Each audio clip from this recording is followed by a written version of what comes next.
Police emergency, this is Tammy. Where do you need the police, please? In Angelo Street, Woolwich, at the water. We've found a body in the water. Okay, just stay on the phone with me. Getting the police on the way as we're talking, okay? Just stay on the phone.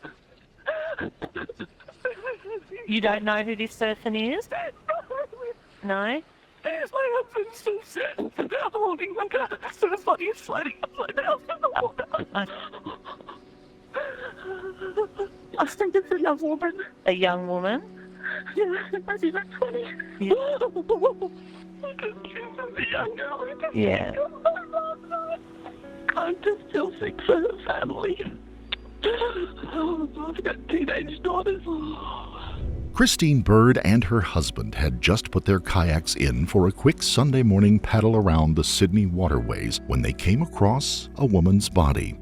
They were in the Woolwich suburb of Sydney near Angelo Street around 10:15 in the morning. As Christine called 000, the Australian emergency number, her husband worked to bring the body back to shore. The body was face down and just barely floating above the waterline when they found it. They were able to turn it over and bring it in. During the initial assessment of the body, police forensic officers would find gym weights had been stuffed into the pockets of the corpse's khaki cargo pants in an attempt to keep the body submerged. The person's death could be no accident, and work began immediately by local law enforcement to identify the body. Who was this young woman? Why had her body been dumped into the Lane Cove River? And of course, who had done it? The first question was the quickest to answer for Sydney investigators. Before we begin, we would like to send our deepest sympathies to the loved ones of Cecilia Haddad, who fell victim to the events in this case.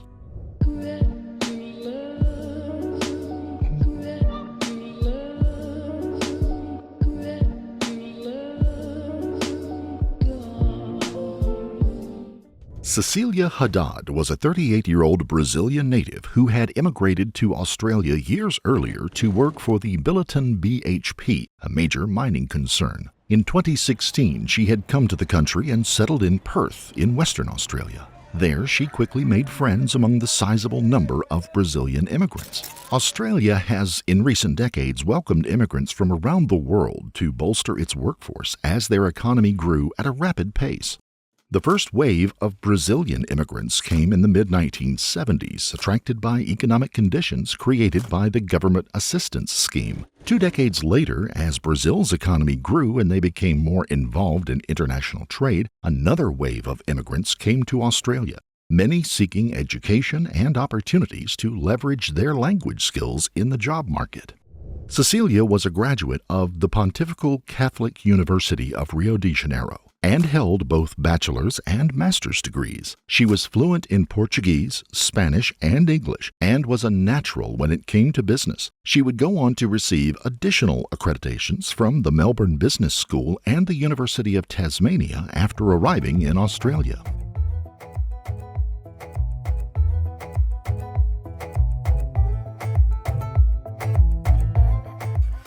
During her time in Perth, Cecilia led a busy life as she built a career for herself and a large circle of friends. She led a very active lifestyle, volunteering extensively, having a short-lived marriage that ended in divorce. She would keep contact with many of her friends that she had made there, even after moving all the way across Australia to Sydney in New South Wales for job opportunities. In the following years, she would spend time traveling back to see friends anytime she could and talking with a number of them almost daily. She had taken a job with Pacific National in Sydney and made the most of her time there, not just growing within the company, but leveraging her expertise in industrial and international logistics to create her own separate business, CHC Consulting. During this time, she had even been called on to be a speaker at the Women in Roads, Rail, and Transport Leadership Summit in 2017. She settled in the Ryde suburb of Sydney, taking a nice apartment on St. Anne Street, not far from the waterways and the coves that make up the large Sydney Harbour area. She also continued to work within the community upon reaching Sydney. She volunteered as a fundraiser for the Heart Kids Foundation and as a support worker for the disability service higher up. Somehow she found time to fall in love and start a relationship. In 2017, she met a man, Mario Marcelo Santoro, and the two hit it off quickly. He was also a professional who had come from Rio de Janeiro. He worked as an engineer and seemed successful as well. Their shared interests and background made them a good match. The two traveled together and seemed to have a very good time with each other. That is, until they didn't. As relationships sometimes do, theirs didn't seem to work out. Cecilia confided in her friends on a visit back to Perth that the relationship wasn't what she wanted it to be, and Santoro was not long-term material. What she told them of his actions made them request that she end the relationship and send him packing. Her friends, Carol Camara and Rita Marasil, would later say Cecilia had told them that she didn't fear Santoro and that there would be no way he would ever hurt her. In May of 2018, after a couple of rocky weeks between the two of them, Cecilia told Santoro that they were done. She asked for the key to her apartment back and told him it was time they went their separate ways. Santoro didn't take it well. He apparently had become much more attracted to Cecilia than she wanted to admit. As she pushed him away, he tried again and again to get back in her good graces. What had been an attempt to keep the relationship evolved into him pleading for another chance, and that soon became arguments, and then stalking began. The previously held idea that he would never harm her began to fade, and Cecilia began spending nights at the homes of friends in Sydney or at hotels. Feeling that he was constantly spying on her, Cecilia began making stops at her home short and rarely turned on the lights so as not to alert him that she was home. He would know, though, and it was probable that for this period of time he spent more time in her apartment than she did. He could because he had made a key for himself. What he would later do in her apartment while she was gone is unknown, but he did slip up a time or two and left things out of place after having been there. Cecilia would find the changes and let her friends know. They urged her to go to the police, but she didn't. When she confronted Santoro about it, he let her know that he was done and he was going home, back to Rio de Janeiro. Perhaps he realized that he had gone far past the limits of sane behavior. Maybe he wanted to get away from the breakup that was torturing him. Maybe it was just another ploy for sympathy and attention. Either way, he asked Cecilia for one last favor. Would she take him to the airport on Sunday, May the 29th? He would be heading home and would be out of her hair for good. With that in mind, she told him that she would do it. Her friends would later say that they told her that she was wrong to volunteer in this case, but she had told them that she needed to do so. She needed to see the back of him as he left her life so that she could slam the door shut on that relationship and get back to her own life. On Friday, May the 27th, Cecilia spent the afternoon and evening at a barbecue with some friends. They laughed, had fun, and enjoyed themselves immensely. She'd gone home, back to her apartment that night, and slept well. The next morning, she would spend the time between 8 a.m. and 9:30 on the phone and texting with her friends, both those local to Sydney and those back in Perth. She made some plans for later in the day, including meeting one of her disabled clients that she volunteered with. She never showed up. She stopped returning calls and texts. The ultra-reliable friend, co-worker, and volunteer wasn't available. She was gone. Hi folks, we'd like to take a moment to thank our sponsor for this episode. Factor can put fresh, flavorful meals at your fingertips. We recently received one of their Chef Choice selections that included 5 fantastic meals and 4 bottles of cold-pressed juices. Our selection of meals arrived cold-packed and ready to go. In just 2 minutes in the microwave, you're enjoying a top-quality, fresh meal. Each of the meals, whether those are grilled meats or vegetarian fare, are excellent with crisp vegetables and excellent sauces. The juices were fresh and flavorful and packed with nutrition. Try their delicious, dietitian-approved Calorie Smart meals with around 550 calories or less. Check out their Protein Plus menu for other healthy options as well. They even offer gourmet plus options with high-end ingredients like asparagus, leeks, and truffle butter. They also have breakfast options that are bright and tasty ways to start your day. There are even 45 plus add-ons to help solve your snack cravings. Give them a try and really up your quick meal game. Head over to factor75.com or click the link below and use the code BeyondEvil50 and get 50% off your first Factor box. Her mother would receive a WhatsApp message from Cecilia that day saying that she was going to head off to the Blue Mountains for a little getaway and would get back in touch with her when she returned home. The text, as it turns out, was not sent by Cecilia, but instead by Santoro using her phone. Cecilia was no longer alive by that time. My sweet Milu, my WhatsApp isn't good. I haven't come across Polka, a nickname for Mario Santoro. Milu was the name by which Cecilia called her mother. Polka was the name for Santoro, a word that in Portuguese means puddle. The next contact the outside world would have with Cecilia would be on that fateful Sunday morning when Christine Byrd and her husband discovered her body floating in the Lane Cove River. Cecilia Haddad, de 38 anos, foi encontrada morta em um rio da região norte da cidade de Sydney, na Austrália. O local onde o corpo foi achado fica a apenas 6 quilômetros da casa da empresária.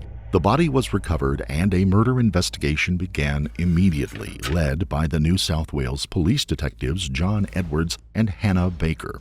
As a person well known in the community, identifying Cecilia's body did not take long. Investigators quickly checked with her friends and neighbors, trying to find any leads as to who may have killed her and why. Friends and family immediately pointed fingers at Mario Marcelo Santoro, and they all gave details of the relationship as they understood it. One critical piece of information came just hours too late, though, as Cecilia's friends from Perth told investigators that Santoro was supposed to be heading back to Brazil that very day. As Cecilia's body was recovered, identified, and the loved ones were notified, Santoro calmly made his way through the airport in Sydney. He had checked in and boarded the plane and was out of the country and over the ocean before she had ever been found.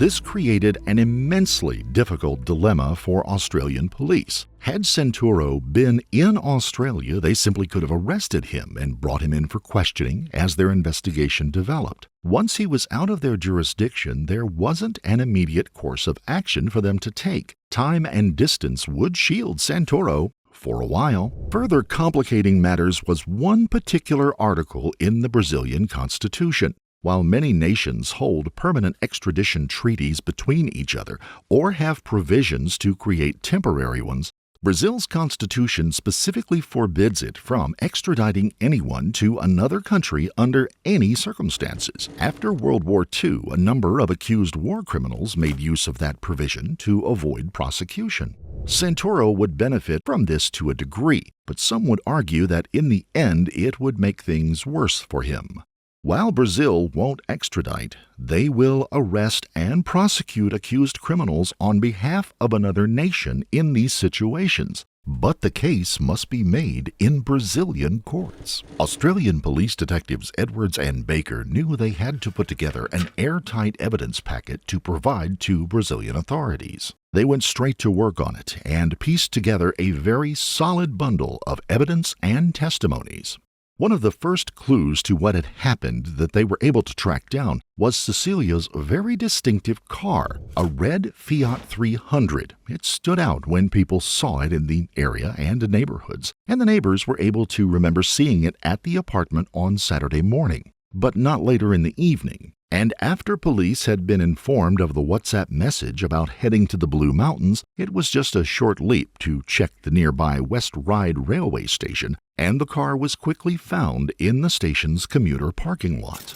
Investigators were also able to get records for both Cecilia's and Santoro's cell phones. As one group went through her text and call records to look for clues and information, another group began mapping the pings from local cell towers on the phone, his phone specifically. They were able to quickly get the pattern of his movements on that fateful Saturday morning. Then they matched those pings with CCTV cameras and other surveillance systems in the area until they found video of Santoro, his movements, and where the car had gone. It began around 7:30 that Saturday morning with Santoro walking up to Cecilia's apartment. He creeps around the area for a bit. He is then spotted in a store buying some food and moving about the area. He returns to her apartment, goes in, and we have no further information except for the WhatsApp communications that were sent through her phone. Investigators surmised that during this time he strangled her and then used her finger to unlock the phone. He then created the mountain trip cover story and made preparations to dispose of her body. Next, the red Fiat comes into play again as Santoro uses it to take her body away from the scene of the crime. The cell phone pings and CCTV coverage shows that he drove around the entire area in the Woolwich suburb before finally stopping near the Lane Cove River.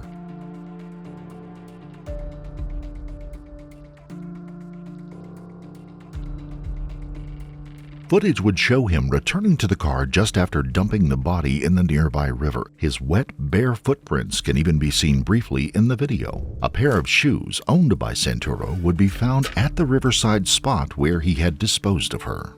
He moves around the town for a bit more, buying a bottle of wine before heading to the train station to ditch the car.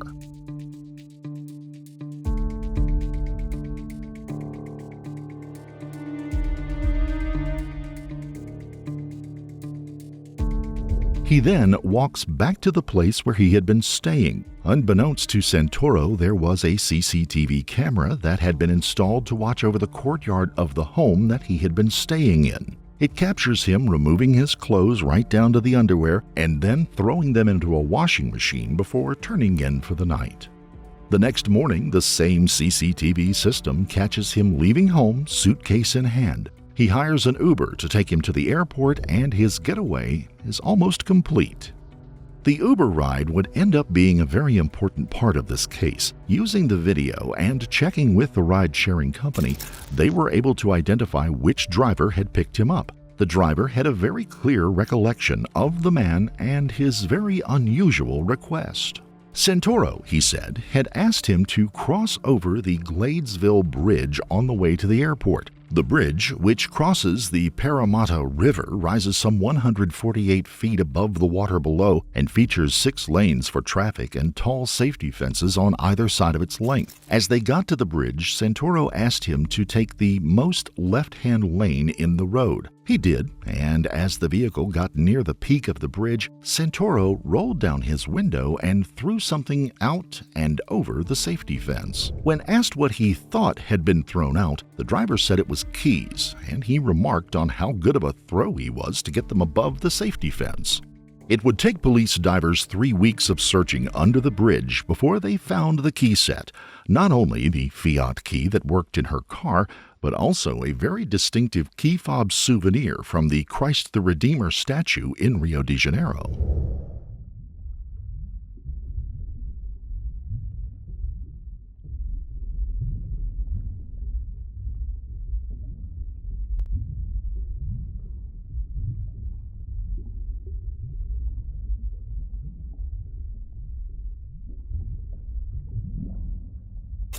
With the evidence collected, authorities in Rio were presented with a case being made by Detectives Edwards and Baker. On July 7, 2018, Santoro was arrested by local police and charged with femicide.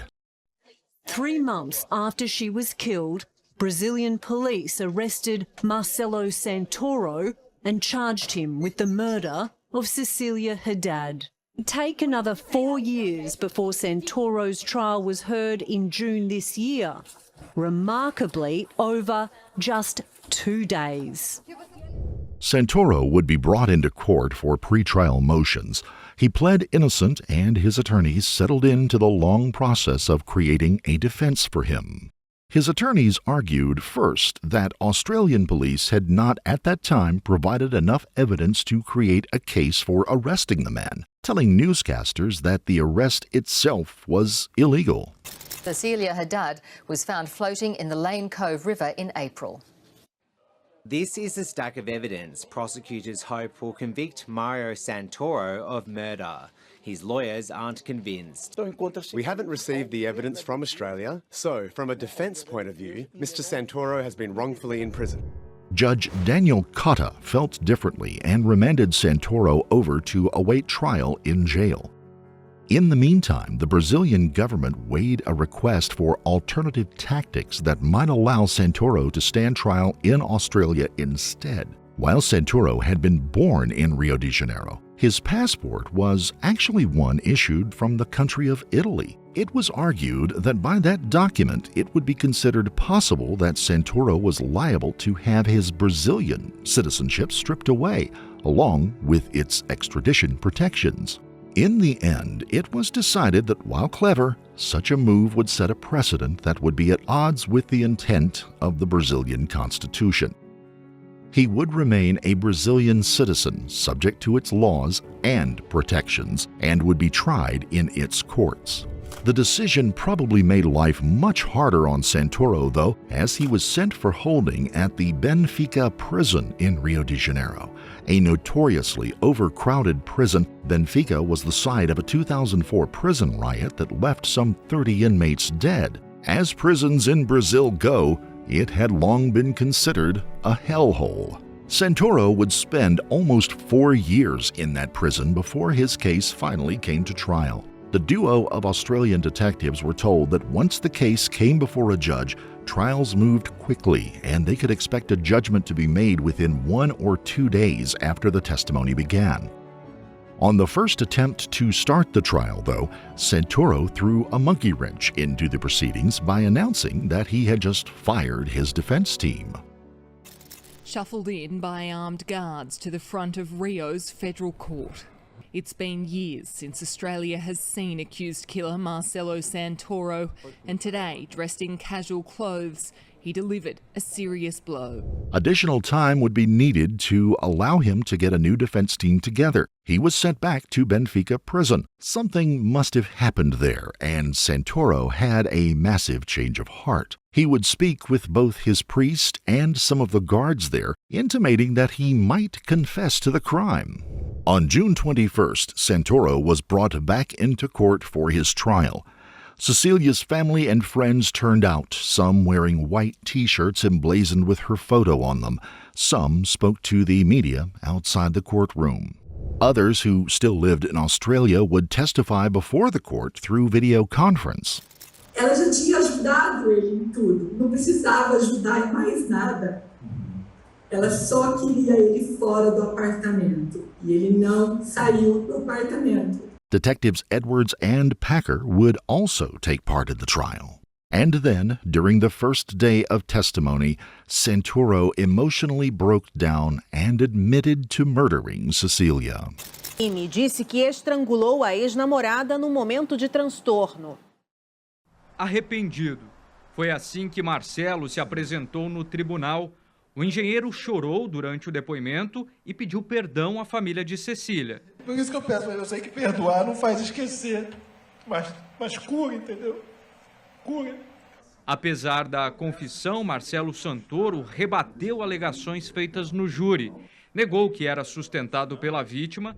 He would tell the court that he had gone to her apartment uninvited on that fateful Saturday morning to get his passport from her. The two had argued, and that he had reached out and grabbed her around the neck and squeezed it until she fell back. He couldn't say whether she had hit her head on the way down or anything like that, but she was dead right then and there. He admitted to disposing of her body after weighing it down and knowingly fleeing the country.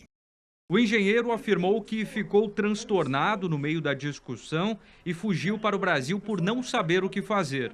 Versão que a família de Cecília não aceita. Ficamos assim muito emocionados e chocados de ver a disfarçatez dele e a frieza que ele tem de chorar ali, e no instante seguinte ele parou de chorar. Deu para ver que foi tudo falsidade dele, todo aquele choro, fingindo se arrepender do que fez. A sentença será decidida por um júri popular e o resultado deve sair ainda hoje por volta das 10 da noite. The trial was quickly put to the jury for a decision, and while they deliberated, her brother spoke to reporters, expressing the sadness their family had been left with. In the end, the jury of 7, 6 women and 1 man, would find him guilty of murder and attempting to conceal the body. Mario Marcelo Santoro would receive a sentence of 22 years for the murder of Cecilia Haddad and an additional 5 years for the concealment charge. Santoro was returned to Benfica prison to serve out his sentence. If you found this case compelling, don't forget to like the video. Comment down below your take on it, and please subscribe to the channel. Also, hit the notification bell in order to stay up to date each time we reveal a new shocking case. Until next time, stay safe and keep your eyes peeled. You never know what's lurking in the shadows.